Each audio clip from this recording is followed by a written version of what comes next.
External Affairs Minister S. Jaishankar has said that China and Pakistan were not invited to be part of the Voice of Global South Summit by India. The meeting was joined by 123 countries to discuss key challenges facing developing nations. Responding to questions, Dr. Jaishankar said both China and Pakistan were not invited and both the countries were not a part of earlier Voice of Global South summits held last year. 21 countries participated in the leaders' session, while 118 ministers joined various sessions devoted to issues such as digital, trade and health. Several countries raised the conflicts in Gaza and Ukraine and expressed concern at the civilian casualties in Gaza and emphasized the need to put in place a ceasefire and resume negotiations. Bangladesh's interim government head Mohammad Yunus was also part of the summit, and he spoke about the situation in the country in the wake of the resignation of Sheikh Hasina. There were also references to terrorism and extremism as a challenge for the Global South during the foreign minister sessions, is what S. Jaishankar said. Well, earlier in his speech, Prime Minister Narendra Modi had also spoken about the challenges and the priorities of the Global South. He had proposed the creation of a global development compact based on priorities set out by developing countries. He also said that terrorism and extremism pose serious threats to our societies. Joining us live is Ambassador Bhashwati Mukherjee, former diplomat. We also have Gautam Mukherjee, senior journalist, live with us. Dr. Shalini Chawla, senior fellow CAPS, is live with us. Major General Rajan Kochhar, defense expert, also is joining the broadcast. Let me begin with you first, Ambassador Mukherjee.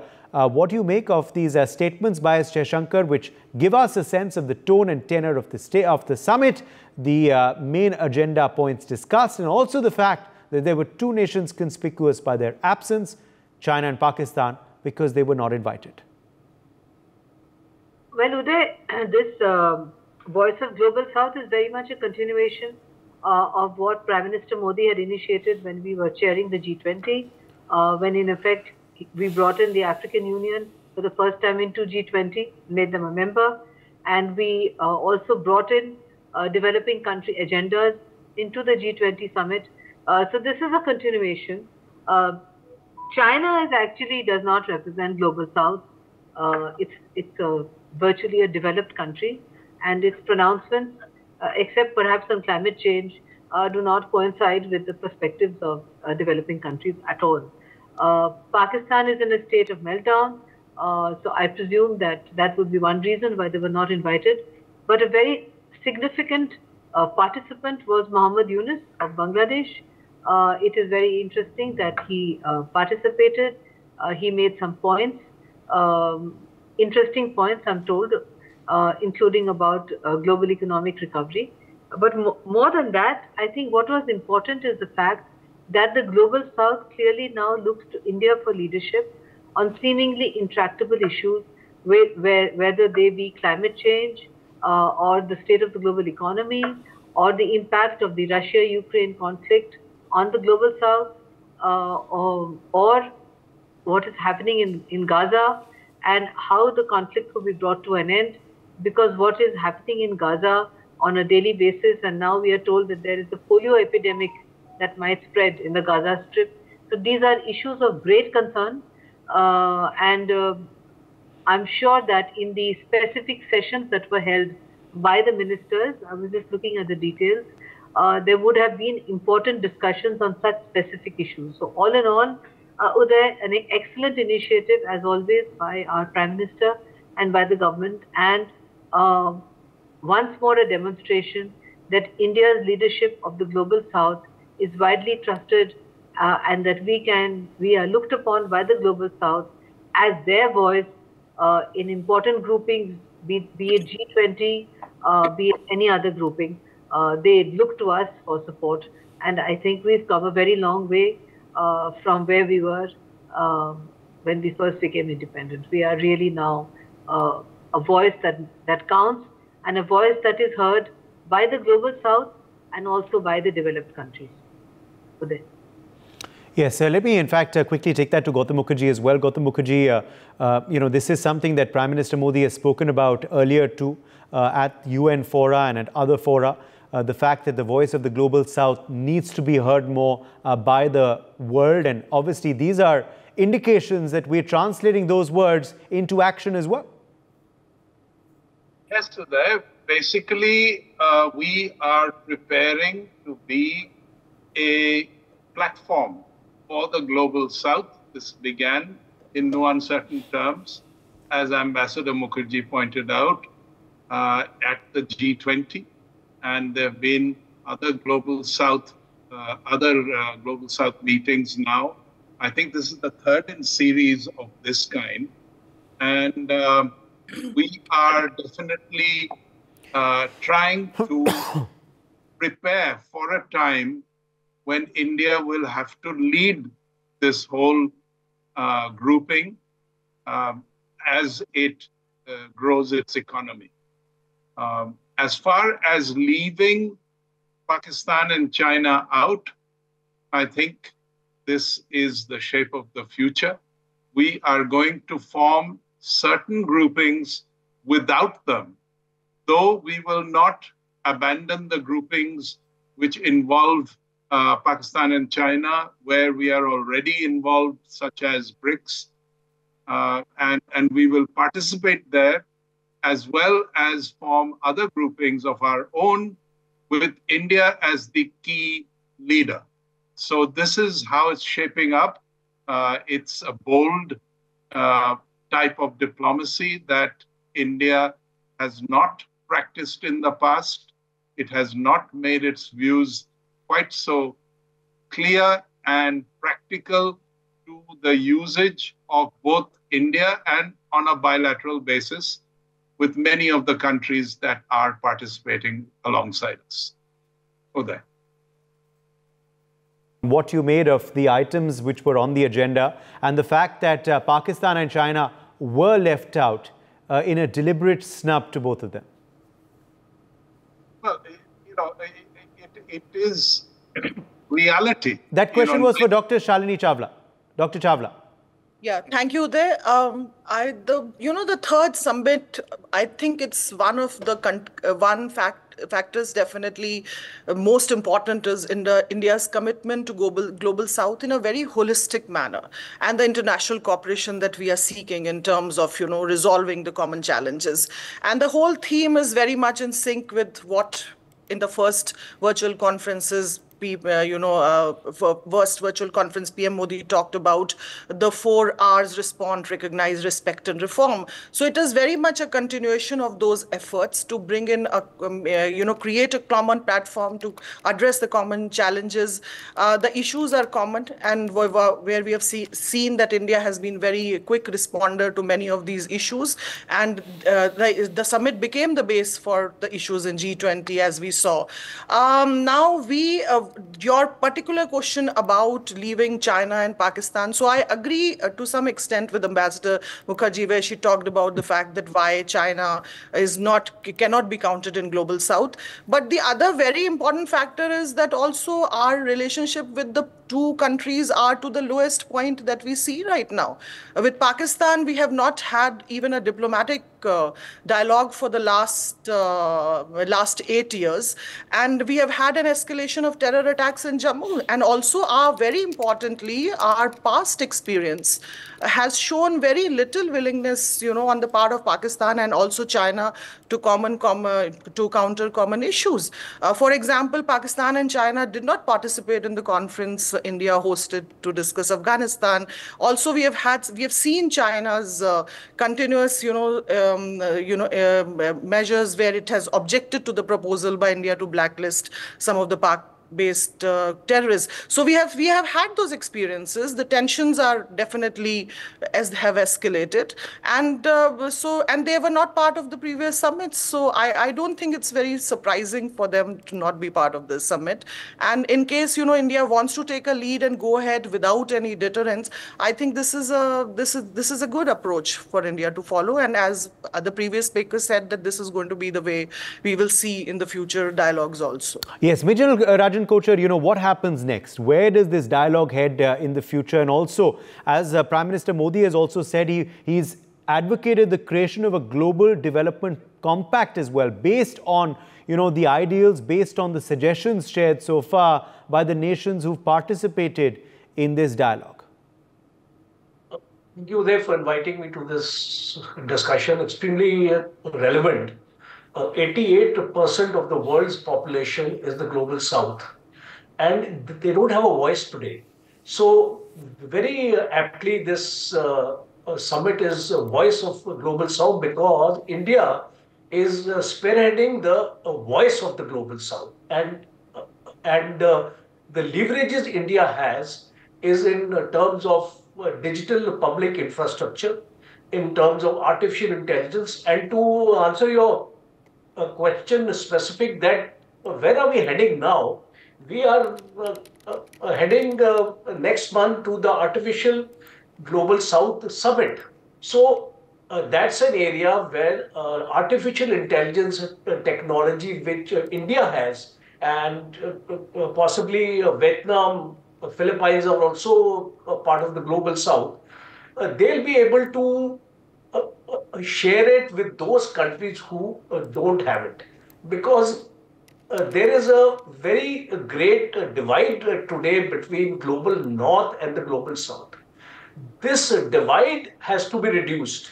And that is why we talk about the Global Development Compact, which India has already taken the initiative of the earmarking $2.5 billion for this particular thing, and especially what Prime Minister Modi, if I take out some important aspects from his closing address, he talks about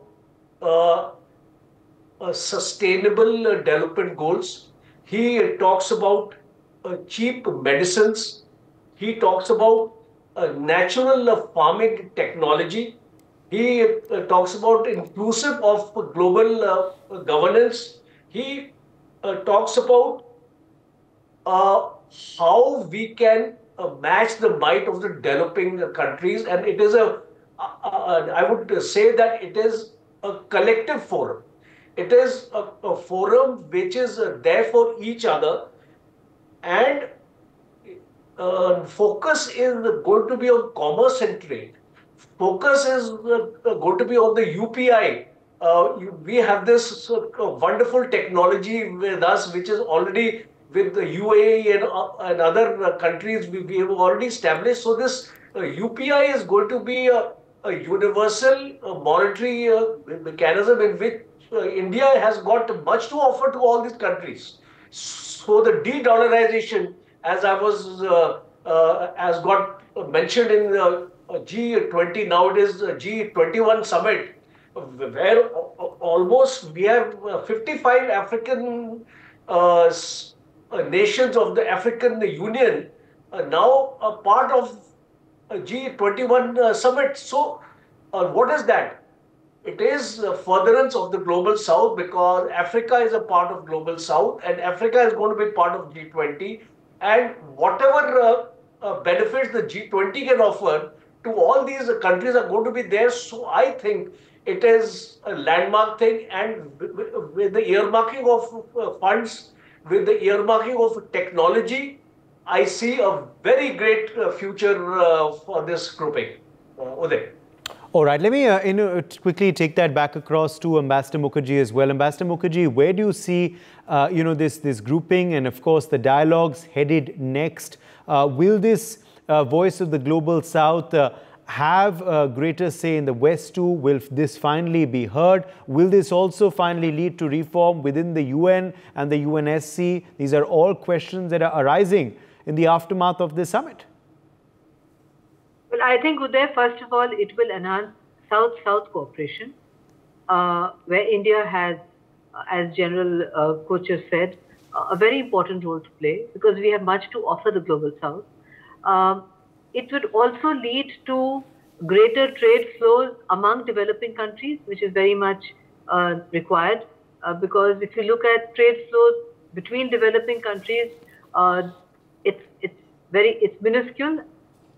Even as far as India is concerned. There is also this whole issue of investment in Africa, since the African Union now represents the entire continent of Africa in the G20+1. And there, India has a very important role to play. India has actually been investing in Africa already in a big way, and our development cooperation model is completely different from the Chinese, because we don't go there in a neo-imperialist style to steal their resources from them.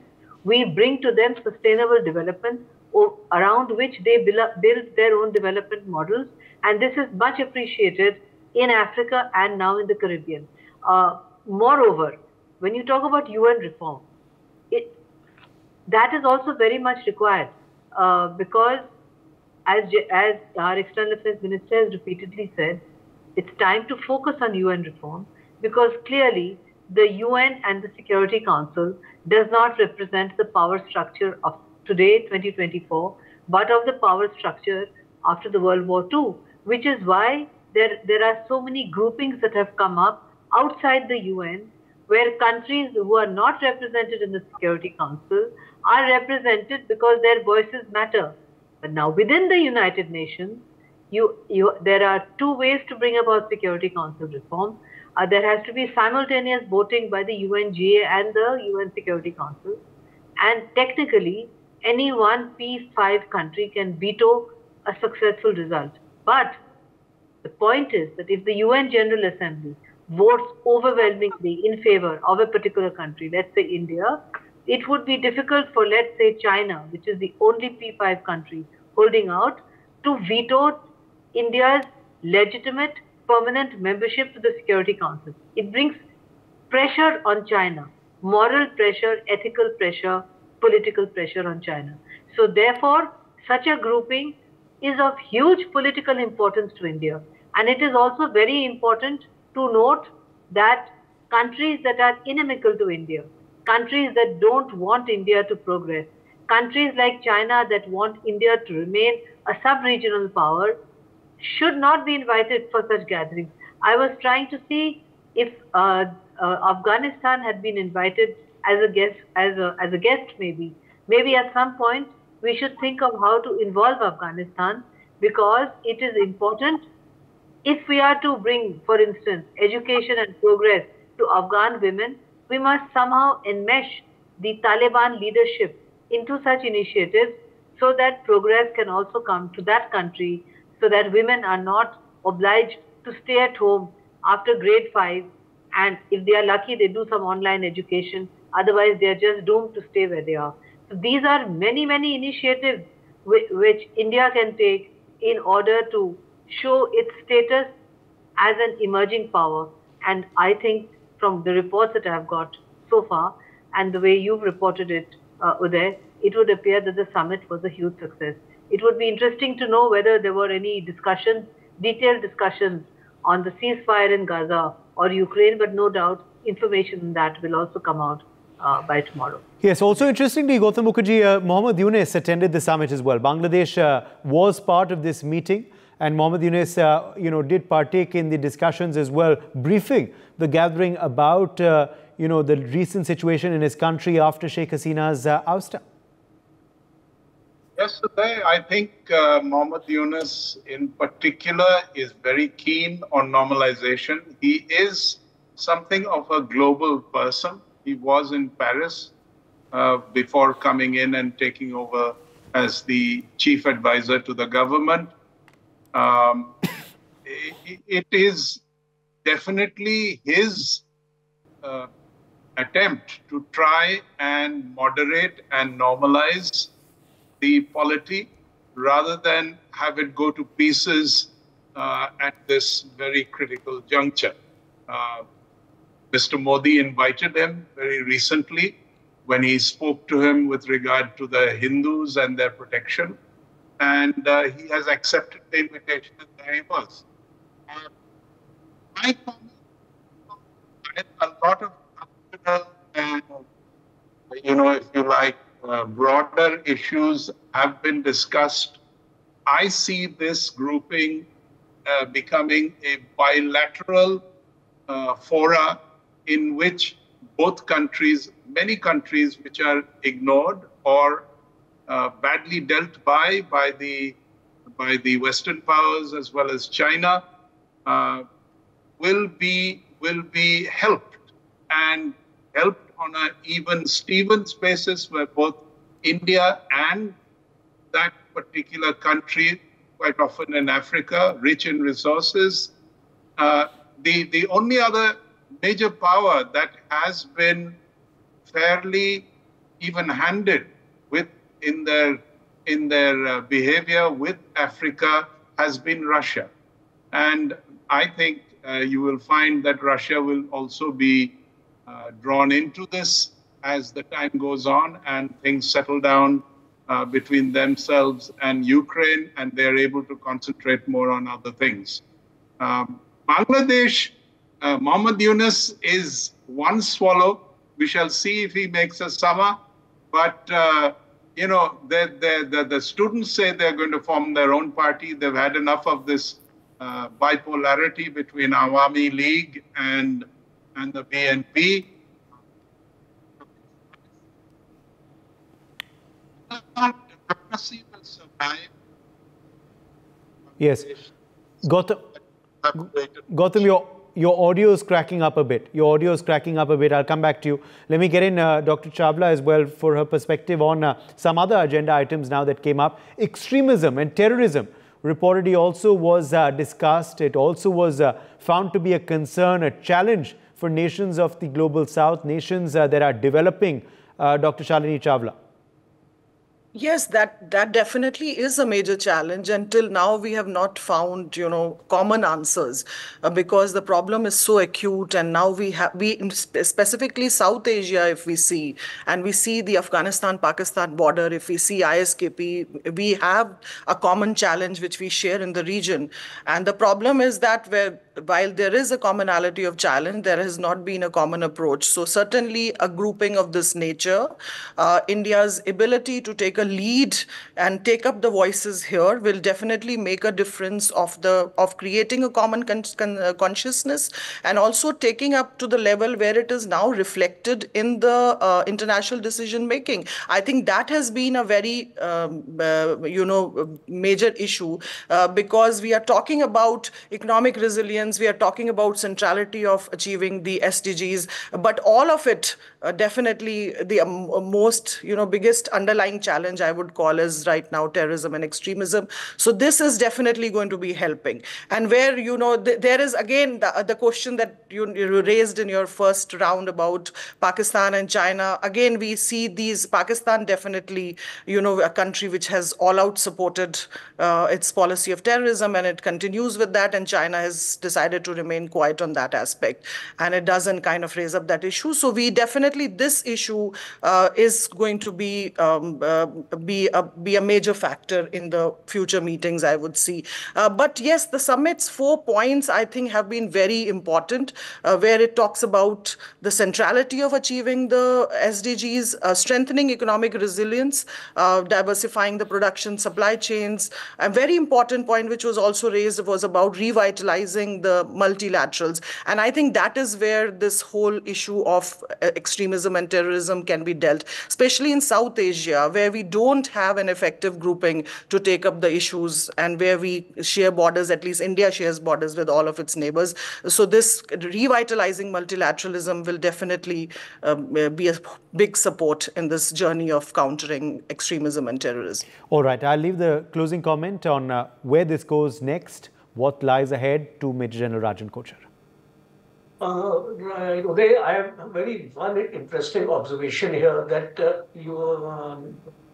we find Nepal, Bhutan, Sri Lanka and Bangladesh part of this forum. So it augurs well for the first aspect is for the stability of India's relation with the countries in the subcontinent, because we have certain issues with some of the countries here. So it is going to bridge the gaps which are already existing.